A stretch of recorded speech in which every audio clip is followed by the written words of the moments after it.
anxiety. Saya tahu ramai orang mengalaminya.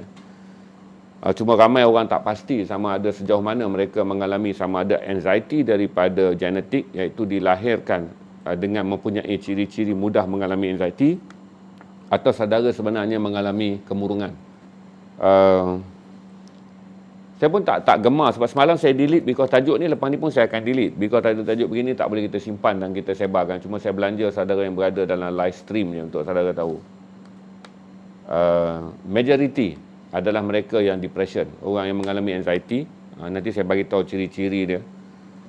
Dan sebahagiannya sangat kecil mereka yang mengalami DNA. Macam saya ni jatuh DNA kerana dilahirkan dengan tubuh yang produce begitu banyak asid laktik, dengan tubuh yang tidak begitu banyak menghasilkan serotonin dan melatonin. Berarti saya lebih mudah mengalami gangguan anxiety. Tetapi majoriti orang yang mengalami anxiety adalah kerana depression, kemurungan, dan mereka yang mengalami masalah kemurungan adalah mereka yang mengalami masalah tekanan perasaan.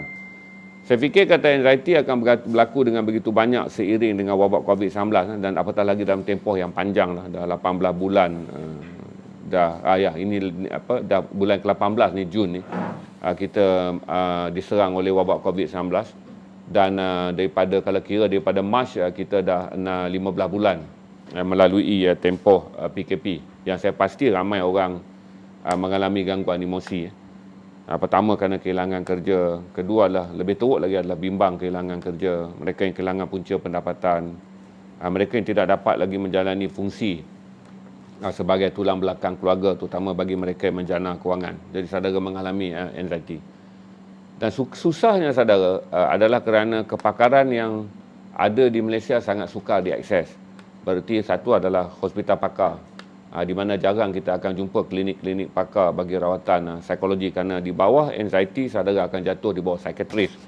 Walaupun satu lagi trauma ni, bila kita pergi ambil rawatan psikiatris, orang mengatakan dia ni psycho, berarti saudara mengalami penyakit gila. Sebab kita ni orang Melayu, dia tafsir semua benda yang bersangkut dengan kejiwaan adalah gila, sakit jiwa. Tapi dia berbeza tuan-tuan, anxiety bukanlah penyakit gila. Anxiety adalah kerana anda mengalami kebimbangan yang melampau. Ciri-ciri dia boleh anda rasakanlah. Satu adalah kerana keresahan yang melampau, anda boleh mengalami shaking, ketidakstabilan emosi, anda boleh gembira dan bersedih dengan tiba-tiba. Tanda-tanda lebih jelas adalah apabila anda mengalami gangguan mimpi, yang saudara bila pergi jumpa bomoh akan kata, oh ini ada hantu ni, dipicitnya kaki, dipicitnya lengan, dipicitnya lada. Kan, bila anda mengalami gangguan mimpi. Saya ambil dekat topik yang lebih mudah dulu lah. Saya ambil topik yang lebih mudah, sekiranya anda tidur dan anda mengalami gangguan mimpi. Berarti selalunya bergantung, anxiety adalah kebimbangan. Kita tidur dalam kebimbangan, kita bimbang. Dan isyarat kebimbangan tu akan dihantar kepada otak bawah sedar anda. Kita mimpi ni, otak sedar kita tidur. Jadi bila kita otak sedar yang prominent ni tidur, maka otak bawah sedar mengambil alih untuk menguasai brain kita, kerana otak utama tidur. Jadi otak bawah sedar pada waktu itu memainkan peranan. Kerana sistem tubuh anda tidur tak tidur sepenuhnya, dia panggil tidak lockdown. Sistem tubuh anda tidak lockdown sepenuhnya, kerana dia lockdown hanya bahagian akal sedar, tetapi akal tak sedar tu dia tak lockdown kerana kebimbangan yang sangat melampau.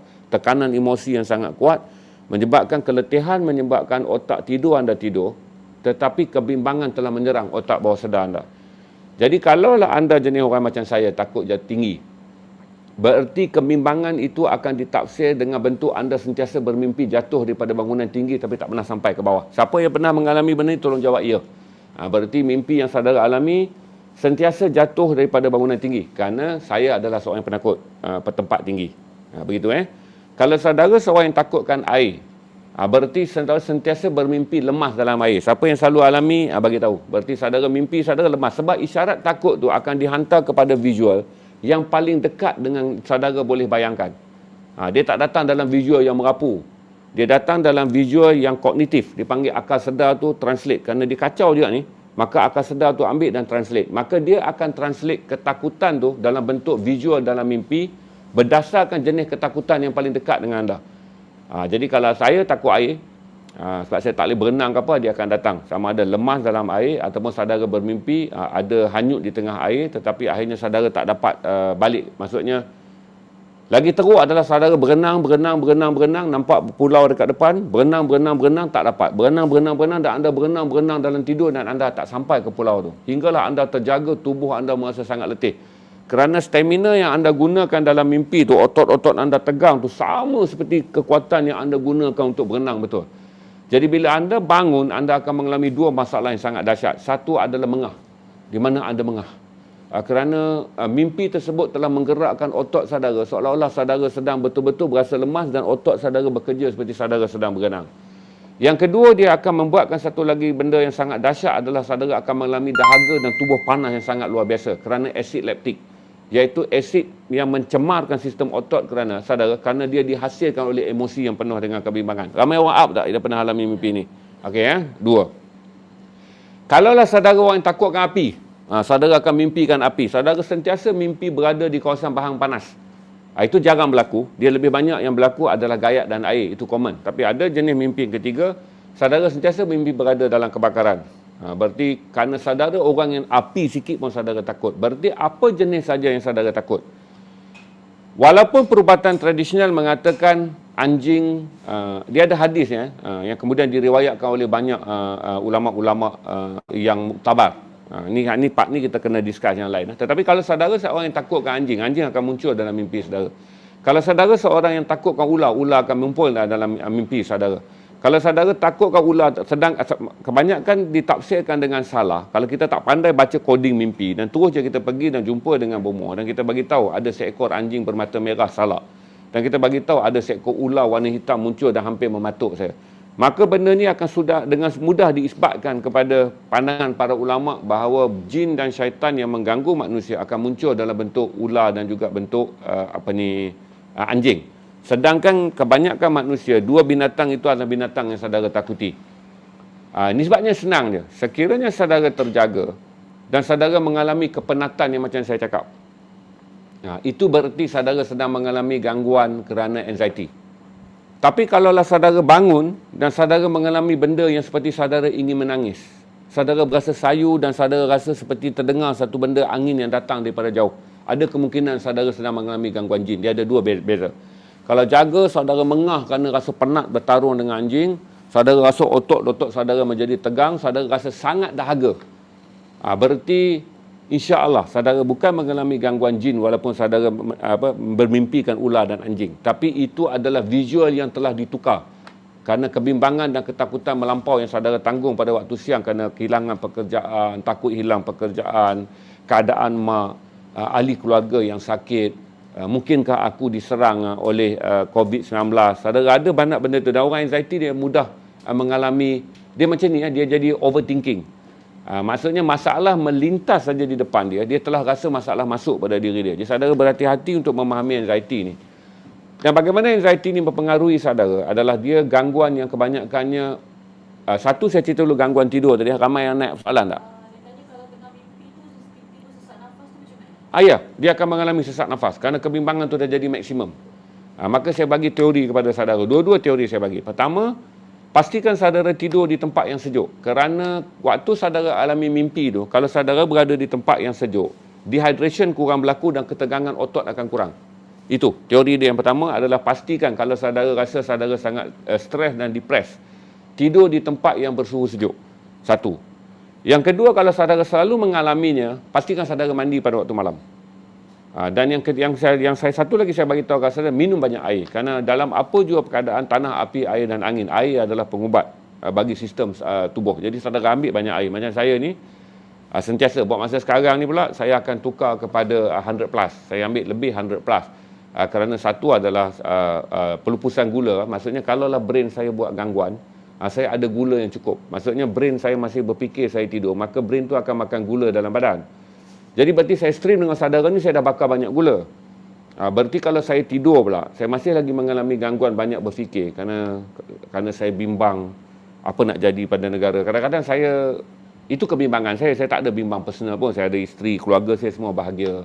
Kalau saya menggatal pun nak kahwin dua, tapi jaranglah jadi sampai kena anxiety menikah dua ni. Sebab yang pertama saya tahu dah, kalau menikah akan ada kes seorang lelaki dilempar daripada tingkat 5 dan sangkut di dalam payan tingkat 4. Jadi saya tak ada banyak masalah. Masalah saya adalah kerana saya seorang yang dilahirkan sebagai overthinking. Berarti kebimbangan saya macam pagi tadi saya bangun, saya bimbang adalah kerana sekiranya projek vaksin ni tak berjaya dalam tempoh Disember ni, saya fikir kata negara ni ada potensi untuk jatuh muflis pada Januari. Jadi benda-benda ni buatkan saya rasa kurius. Tetapi untuk mengelakkan perkara tersebut berlaku, saya jelaskan kepada mereka yang tadi mimpi ni, kita balik pada mimpi, saya tak panjang dulu. Saudara nak kendalikan keadaan saudara supaya terkawal, saya bagi 2 tip. Tadi saya dah bagi tahu, pastikan saudara tidur tempat yang lapang, berlaku pergerakan oksigen. Kerana dia membantu saudara kurang daripada mengah. Pastikan juga saudara tidur di tempat yang sedikit sejuk. Saya tak katalah ada aircon, tapi jangan tidur di tempat yang panas, kerana panas akan lebih memberi tekanan pressure. Berarti waktu saudara tidur, datang gangguan objek. Objek ni dihantar gangguan kerana kebimbangan saudara. Lepas tu tubuh juga hantar isyarat, iaitu cuaca yang panas, keadaan yang tak selesa. Jadi saudara dapat 2 objek. Satu objek yang dihantar oleh unsur bawah sedar yang satu hari saudara pendam. Sebab saudara macam ni, apa itu anxiety? Kebimbangan-kebimbangan yang saudara pendamkan. Sebab kadang kata-kata saudara nak kongsi. Dalam keadaan sekarang kan, semua suami tak akan cerita pada isteri dia apa yang dia bimbang. Duit tinggal RM8 dalam bank pun nak cerita pada bini, duit tak jadi RM80. Maka suami ni mengambil langkah, jangan cerita dekat bini. Sebab cerita dekat bini dalam akaun tak naik RM80. Malah cerita pada bini, bini akan lagi bimbang kerana bini akan mula berfikir esok nak makan apa. Masalah saudara menjadi bertambah kerana dalam ada RM8, ada kawan hutang RM800. Jadi saudara pun call kawan saudara. Kerana bila kita depression, kita ada expectation. Ingat kita ada depression, berarti berada di bawah tekanan. Ni kena kawal betul-betul line yang saya kata ni. Bila kita berada di bawah depression, iaitu tekanan kerana kita tidak memiliki banyak wang, maka kita ada banyak expectation. Dia macam sistem timbang. Tekanan begitu tinggi, harapan lagi menggunung. Jadi datanglah, ada teringat kawan hutang RM800. Manalah tahu dia bayar 100. Call kawan jawab, aku pun tak ada duit. Berarti bila letak harapan yang tinggi, depressionnya akan jatuh lebih tinggi. Berarti setiap saudari, kalau saudara manage secara teknik, saudara berfikir di bawah paras tekanan, jangan bertolak pada teknik harapan. Berarti macam ni tuan-tuan, dia bukan percintaan tuan-tuan. I love you, apa jadi 7 lautan akan ku renangi, 7 gunung akan ku panjat. Tu cakap dekat girlfriend nak mengayat dulu boleh. Tapi kalau saudara face masalah yang real, jangan bagi expectation. Di mana kalau saudara bagi expectation pada diri saudara sendiri, saudara akan mengecewakan diri saudara sendiri. Selalunya kita akan melari daripada tekanan dengan mencipta beberapa ruang delusi. Dengan mengatakan, insyaAllah lah Man nanti dia bayar hutang aku, Man ada motor, takkanlah dia tak. Saudara berfikir untuk menyelesaikan diri saudara. Kalau saya ambil contoh tadi Man tu lah, sebagai sumber kewangan. Saudara letak expectation, saudara akan flat 2 kali. Keadaan akan menjadi lebih buruk sekiranya kekecewaan itu berlaku pada waktu malam. Kalau kekecewaan itu berlaku pada waktu siang, call Man tadi pukul 3 petang, 4 petang, Man kata dia tak boleh bayar. Jadi saudara ada masa lagi untuk cool down diri saudara. Tetapi kalau Man reply WhatsApp pukul 11 malam, maaf lah Din, aku pun dah try dah kata curuk.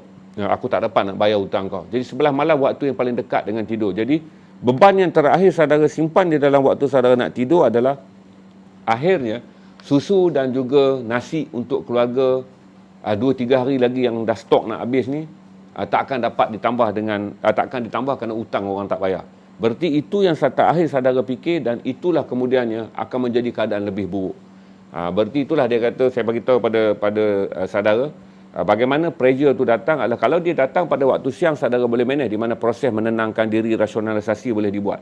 Tapi kalaulah tekanan tu datang pada 11 malam dan saudara pula satu hari letih, letih berfikir dan juga mempunyai moral yang down. Kerana satu hari down, dia rasa tak boleh buat apa, PKP, nak pergi ke mana pun tak boleh, call kawan, ada barang nak jual pun tak ada orang nak beli. Saudara down for the one whole day. Kemudian datanglah satu harapan yang paling besar saudara harap adalah last key ni adalah orang yang berhutang dengan saudara akan bayar hutang. Dan orang ni tak boleh bayar kerana dia pun berada dalam keadaan seperti saudara. Maka saudara tidur dalam keadaan batu yang paling besar menghempap saudara adalah sejam sebelum saudara lena. Waktu tu kita dah tahu dah. Bila kita nak masuk pintu tidur tu kita dah tahu dah. Di mana saudara nak lelap tak boleh. Dia akan ada rasa macam, ni kalau siapa alami tolong jawab ya.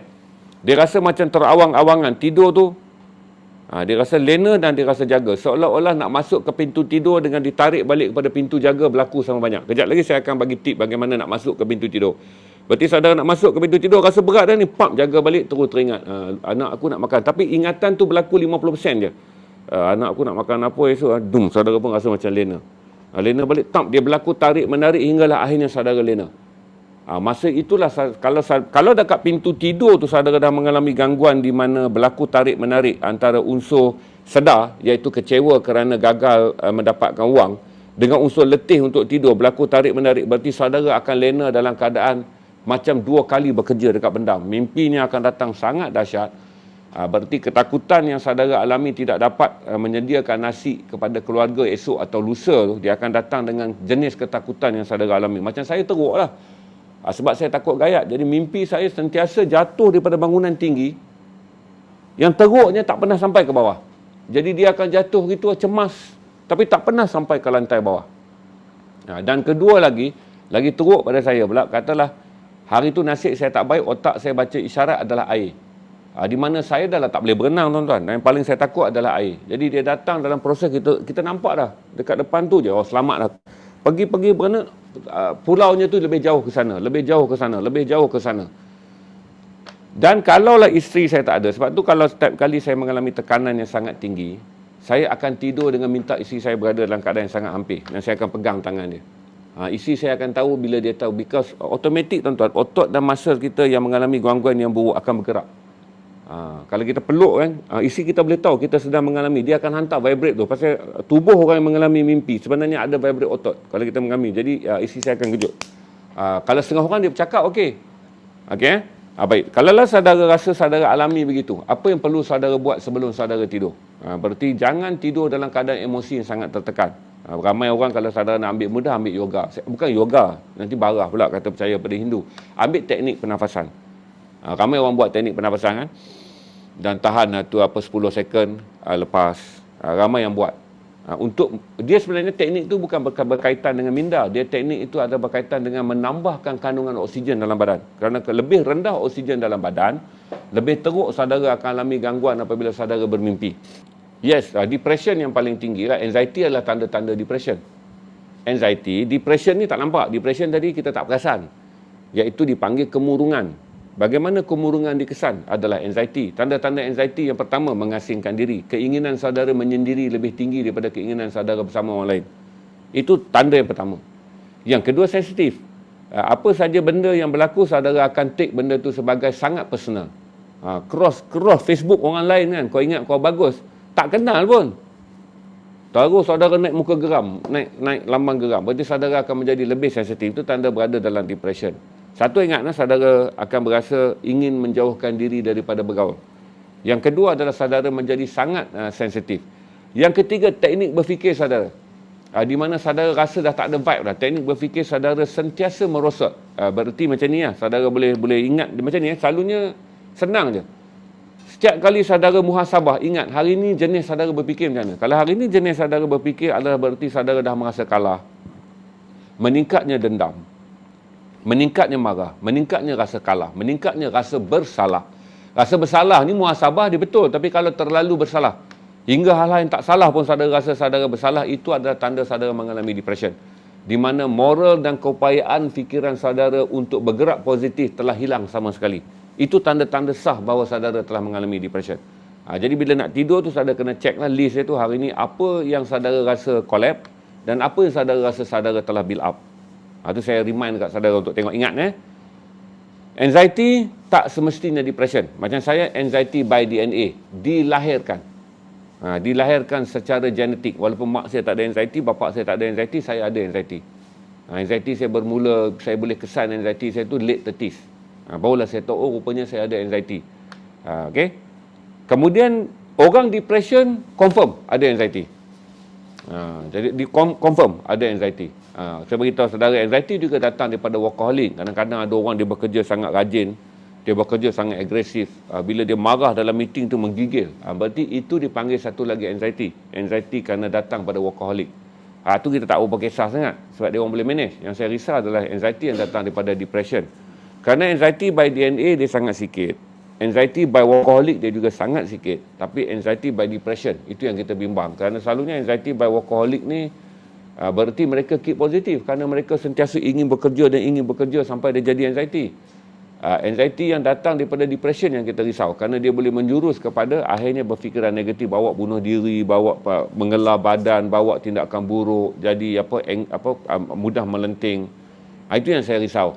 So saya advise pada saudara, kalau saudara dah lihat diri saudara ada ciri-ciri ni ketika saudara mengalaminya, berarti saudara ada dalam anxiety. Saya bukan pakar, saya bercakap daripada base, saya dah lalu 11 orang yang counselling saya. Sekarang best lah, kerana saya bertukar setiap 6 bulan. Kerana saya dah super duper kan, dan saya suka bertukar-tukar sebab saya dah level sekarang tuan-tuan. Pergi jumpa doktor bukan nak rawatan, nak curi ilmu je. Jadi saya dah dapat 4 daripada pakar yang terbaik yang pernah listed dekat Malaysia sebagai pakar, malah profesor pun. Dan sekarang saya bertukar-tukar. Setiap kali saya ada option, peluang untuk bertukar, saya akan tukar. Dan saya lebih suka, saya adalah subjek yang akan direbut oleh mereka yang sedang buat PhD. Berarti doktor yang nak buat PhD di bawah psikologi, dia tengok track record saya tu, dan ramai orang doktor profesor akan recommend, you take this guy to be your patient, then you akan buat banyak analisis. So most of the time saya dapat doktor yang dalam progress untuk siapkan dia punya PhD, pengkhususan dalam bahagian psikologi. Sebab saya satu adalah saya akan confess dekat dia banyak benda tentang brain, hingga saya boleh lukis brain kepada dia, apa yang berlaku dalam brain saya, dia suka. Saya jelaskan pada saudara, pengalaman yang saya cerita pada saudara bukanlah by book, tapi by experience. Okey, saya beritahu pada saudara juga. Okey, saya tak mau beritahu tentang knowledge dulu, tentang menangani. Okey. Kalau saudara merokok, berhenti merokok. Kerana nikotin akan meningkatkan adrenalin. Orang yang mengalami anxiety, dia tak boleh overexcited. Saya tak boleh terlalu gembira. Saya pun ada masalah. Kalau saya terlalu gembira pada satu hari, berarti adrenalin akan terhasil dalam tubuh saya. Lepas tu tubuh kita tak boleh dispose. Tak boleh dispose adrenalin. Dia tak boleh menanggalkan adrenalin. Maka adrenalin itu akan bertukar menjadi sejenis asid, nama dia leptik. Sebab tu kalau saudara selalu mengalami kemurungan, saudara tahu kan, berapa orang boleh jawab sekarang, dia sentiasa mengalami kadang-kadang muka dia terasa panas dan kadang-kadang tangan dia terasa kebas. Tolong jawab, muka tiba-tiba rasa panas. Sekejap je rasa panas, dia macam demam. Tapi hanya di bahagian wajah.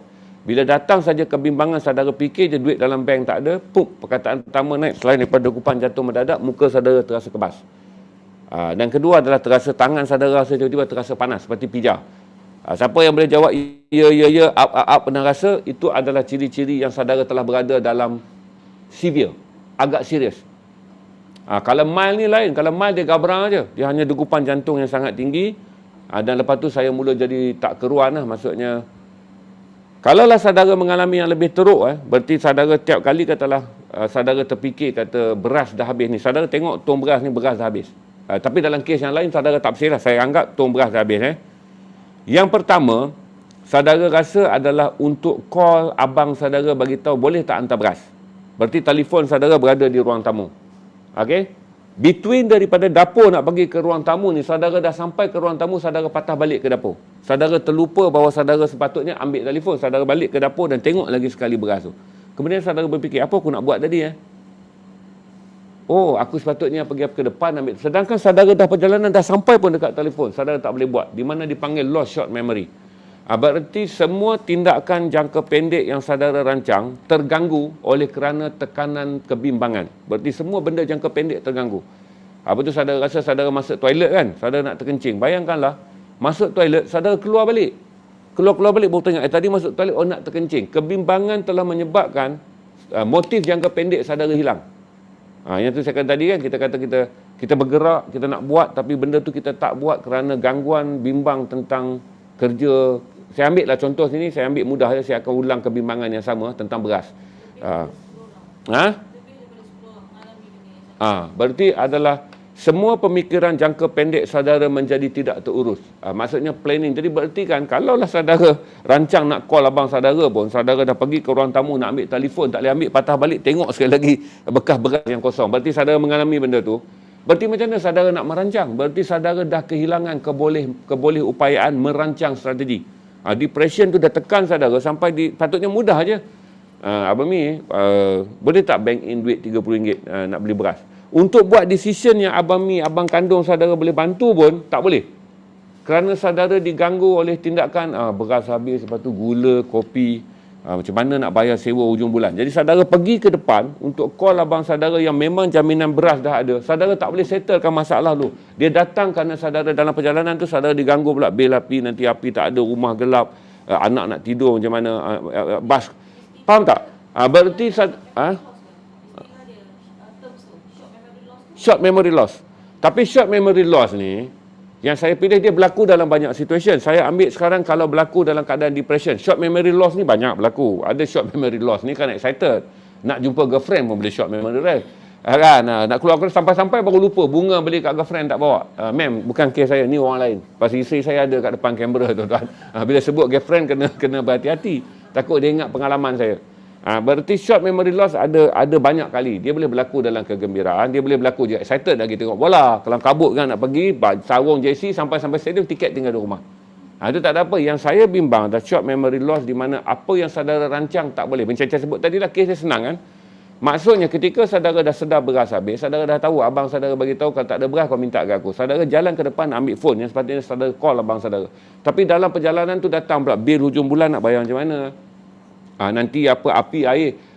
Hinggalah saudara patah balik dan tengok beras tu. Berarti saudara tak boleh berfikir secara strategik untuk jangka pendek. Saudara dah lost dah. Teknik berfikir, menyusun cara menyelesaikan masalah, selesaikan masalah satu demi satu, saudara dah hilang.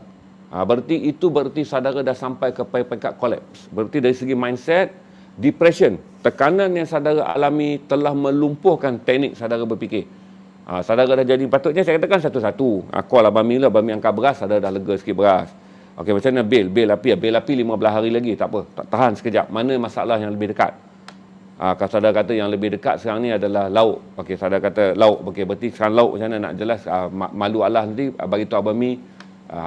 Kalau boleh Abang Mi bagi lauk sekali. Berarti saudara ada cara menyusunnya, tetapi apabila saudara mengalami hingga saudara tak tahu, di tengah-tengah kemelut fikiran ni saudara tak tahu nak berhenti dekat mana dan kemudian susun. Kan kita runsing kan? Runsing dia mesti ada titik henti. Tak, berhenti dulu dekat sini. Apa yang kamu runsingkan adalah makanan. Selesai dulu makanan. Selesai dulu. Kemudian kerunsingan berpusing pula. Titik. Dia berhenti pula dekat sewaan. Tak ada duit, berarti saudara kena mengukuhkan kekuatan diri saudara untuk bercakap pada pemilik rumah. Kata, saya tak mampu bayar sewa bulan ni sebab PKP saya tak bekerja. Dia ada titik ni. Tapi kalau saudara berpusing saja, sampai satu titik pun saudara tak boleh berhenti kerana tekanan emosi tu, berarti saudara berada dalam tahap yang sangat teruk dari segi saya sebut anxiety. Dia bukan anxiety dah tu, dia dah pergi kepada tekanan perasaan. Saudara mengalami depression yang sangat teruk.